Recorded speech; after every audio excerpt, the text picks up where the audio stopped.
What can we do in this case as a lawyer and as a people if we say, well, it's okay for them to have a pension, but we should make it more modest and sane?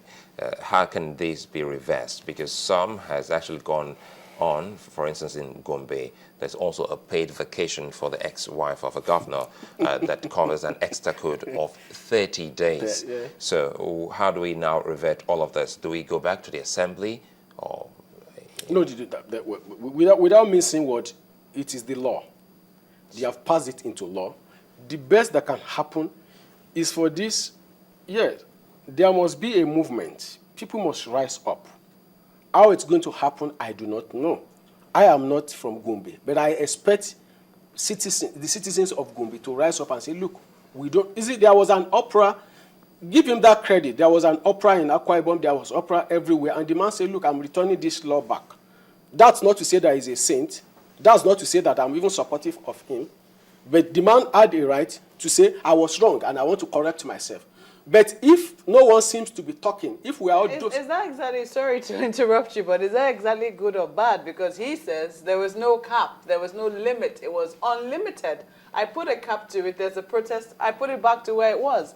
Is that good or that's bad? No, as far as some of us are concerned, if you say a governor is... If the law has gone back to the House of Assembly, State House Assembly, I expect that committed legislators should sit down, look at this law. Because we need to look at the legal framework. If it's coming back to the Gombe State House of Assembly, I expect them to look at it. Given what we have, looking at the level of poverty in this state, looking at the rate of unemployment, looking at the state of our roads, looking at so many other things together, can we still afford to give an ex-governor days? Can we still afford to give the widow of a governor, because even some governors are thinking that when they die, that their wife should benefit certain things or the other. So I think basically it's about people that are committed to serving their people. We need to ask ourselves the question. We need to objectively ask ourselves, can we sustain this, given the fact that this is our resources, and given the fact that these are things that we need to do? I think if we marry all of this together, the buck still stops on the table of the law. It is still the law that will govern whatever we do. And don't lose focus of the significance of what I talked about making them accountable. Because if I'm the governor of the state, I've got roads to look at. I've got the education to look at. I've got so many things to do. And you expect me to pay you an ex-governor so much? Then I should be able to ask a question. The governor also has his future to look at, his life after office. Look at. I'm thinking about an objective governor now. I'm thinking about a governor that cares for the people. You see, we are getting to a level. You see, in present-day Nigeria. My point is, no matter how objective a governor is, right, he will still not be governor forever. It's not a monarchy. Yes. You know, so he's saying he's looking at his predecessor. If his predecessor is not living well, you think that he will be really concerned, or he will not be concerned about what his life after office will be? Living well, that is being paid what he had when he was in office. Is that not good enough for him? Must he take more than he used to have? So you're saying have something. Yes, have something. It shouldn't be, don't overdo it. It should be limited to the salary that they have while they are in office.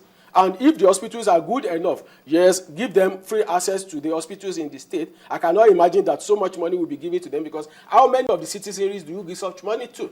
Okay. If the state hospitals are not good enough for the ex-governors, then they should fend for themselves.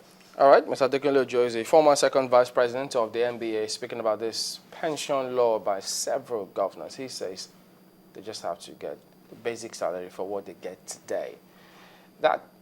We'll be back after this. Join us again.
Welcome back. Well, this comment coming from Emmanuel about the governor's pension says, if the governors must be pensioned, then their salaries and allowances in office must be commensurate with the state's minimum wage. Minimum wage? Are they proportional? Well, from Stephen, nice rail coaches, just hoping there's no political undertone behind the procurement. Aisha says the trains are truly back. That looks like a train I can enter. I agree with you, Aisha. Aisha plans entering it too. Okay, well, that's it today. Thank you all for watching. We'll be back tomorrow. I'm Chamberlain Oso. Well, thank you. I'm Mao Kwe. Well, I'm Sulaiman. See you again.